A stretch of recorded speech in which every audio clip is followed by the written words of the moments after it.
Hello everybody and welcome back. Today I want to do a very quick video comparing the S20 to the S21 specs as they're released relatively close to each other, and just to kind of let you determine whether or not you should go ahead and jump on the pre-order for the Galaxy S21, which is expected according to Samsung's website to ship starting January 29th, or if it may be a smarter idea to just go with the S20 for now. So I will compare the cost shortly, but I do want to jump into the specs real quick. There is an article by CNET.com, which essentially seeks to explain why the S21 is likely going to be a little bit cheaper, and they're essentially boiling it down to effects of the COVID-19 pandemic, which is still ongoing. So going through this article, we're going to jump straight down to the specs for the devices. We'll compare the S21 to the S20, S21 Plus to the S20 Plus, and then you'll have the specs for the S21 Ultra here. Across the board, it honestly looks like the phones are very, very similar as far as the hardware. Software, really only the only big difference is S20 was shipping with Android 10 out of the box, whereas the S21 is shipping with Android 11 out of the box. However, the S20 does have the available upgrade for Android 11 on most devices as of the time of recording this video. So the biggest differences appear to be the pixel density on the screens themselves and then the actual setup of the processors. So going through, you'll notice the S21 and the S20 both have a 6.2-inch essentially full HD or AMOLED, dynamic AMOLED 2x display. Primary difference is you will notice the S21 has a slightly lower resolution as opposed to the S20. You'll notice the S21 Plus and the S20 are in a very, very similar boat. So very similar screen setups, except for the S21 and the S21 Plus have the Full HD Plus, and the resolution again is going to be slightly lower on the S21 series, which is a little bit unfortunate, but I don't think it's going to be huge on a device this small. Pixel density across the board, you'll notice the density is honestly pretty substantial, like the difference. So the S20 has a pretty big upgrade, sadly, on the S21, which is the newer device. So even just looking at the two base models, 563 pixels per inch as opposed to 421 on the newer model, is a pretty big disparity, but because the screen on the S20 was already pretty amazing, I don't think it's something that's going to be that big of a deal when you compare the price points. Now, going down a little bit further, dimensions are somewhat similar. I don't know many people that will argue over 0.10, 0.20 inches on a device, so we'll try to kind of skip over that. Now, as far as the other big difference, so like I said, software, S20 has the Android 10 out of the box, S21 has Android 11, but both should be able to upgrade to 11 now. Now, one of the bigger differences, just going to scroll up so we can see which device is which, you're going to look at a very, very similar camera setup across the board for almost all of these devices. So the S21 Ultra obviously having a big difference, or something that sets it apart a lot, is that 108 megapixel wide angle lens. But across the board, you're pretty much looking at a pretty solid 64 megapixel telephoto lens, and then 12 megapixel wide angle, and then a 12 megapixel ultra wide. So very, very similar camera setup across the board, although there are reports or rumors of different software on the S21, essentially allowing some pretty cool new features with those cameras.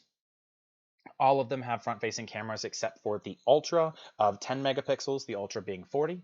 They all support 8K video capture. Really, the only other big difference between the devices is the processor. So essentially the new S21 device has the upgraded Snapdragon 888 processor, but overall you're still looking at a 64-bit octa-core processor, very similar processing speeds, the S21 just being a little bit higher at 2.8 gigahertz as opposed to the 2.7 on the predecessor. You have storage capacity relatively similar. All of them have 128 gig base model. You can get a 256 gig model as well. I believe there should be a 512 gig model if you're interested. I'm not sure if that's available on the S20 and S21. You can look that up yourself. It I wouldn't be surprised if it is. One big difference here, according to Android Central, the S21 has removed the micro SD card slot. Now that, if you're going for a base model, will make a pretty big difference for you. So I do just want to go ahead and let everyone know off the bat that is a pretty big difference for me if you're someone who likes that expandable memory. Battery size across the board, somewhat comparable, although the battery size does appear to go up when you're working with some of the larger models. So you have a 4,000 milliamp hour on both of the S21 and S20. Comparing the S21 Plus to the S20 Plus, you'll notice that the S21 Plus has a 3,000 or 300 milliamp hour increase on the battery. And then the S21 Ultra having 5,000 is a pretty substantial upgrade, but those do have larger screen sizes as well, so more battery power will likely be needed. Lastly, special features. These are all going to be 5G enabled. Most of them, if not all, are going to have the IP68 rating for water resistance and dust resistance. Really, only big difference outside of that is really just the price point. So S21 obviously coming in at a little bit cheaper than the S20 counterparts. So it looks like primary differences overall are really just the screen resolutions, the screens themselves, and then the slight upgrade in the processor itself. Now going to the Samsung website to do a little bit of a side-by-side comparison. The S21 is available as of the date of filming for pre-order. I'll post a video link in the description going through the pre-order process just to show you what it looks like and some of the cool things that are included, like a $100 credit to other Samsung devices on the website when you pre-order the S21. But doing a side-by-side comparison, if we go ahead and just do the very, very base model in black for the S20, and then we do, let's just say, a trade for a Samsung. Let's just say we don't always stay as up to date and we don't mind skipping a few models. We'll scroll down. We will do a trade-in on the Galaxy S9, and we'll say that the screen works great. So we just want to check prices between the two directly from Samsung's website. Then we will go to the S20, do the exact same thing. First thing you will notice is the Fan Edition is the only one that is still available. I'm more preferable to the S20 5G myself just because I think the Fan Edition, the screen resolution and overall hardware itself does not necessarily compare as well to the S20, but it looks like the Fan Edition is the only one that's currently in stock. We will select Unlocked, so we're looking at right out of the gate probably about $100 difference in the price tag. Base model, we will do this one in navy, and we will trade in the exact same device.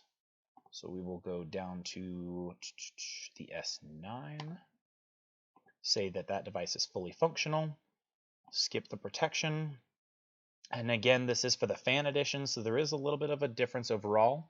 But just comparing the Fan Edition, which is the cheaper model, to the S21, you're already going to notice that the S21 is about $25 cheaper, and this is before we even get into any of the big upgrades or perks. So when you're purchasing the S21, you're also going to get a $100 instant credit where you can purchase additional devices right out of the gate. So you can buy like the Galaxy Buds if they're like the Galaxy Buds Plus, I believe, are like $80 or $90 at the time of filming. You basically get those for free while purchasing this, as well as a free Tile and YouTube Premium, a 4-month trial. The S20 FE 5G is obviously going to be a little bit more costly. So between the two, I would immediately go with the S21 personally. Now, there are going to be price differences depending on if you choose the Plus or the Ultra, but just comparing the devices and trying to stay up to date and considering the pixel density and the screen resolution is one of the biggest differentiations or biggest differences between the two. I think that it definitely makes sense to try to go ahead and just jump on the newer model since they are going to be shipping soon, and it does look like you get more perks and benefits added in with it.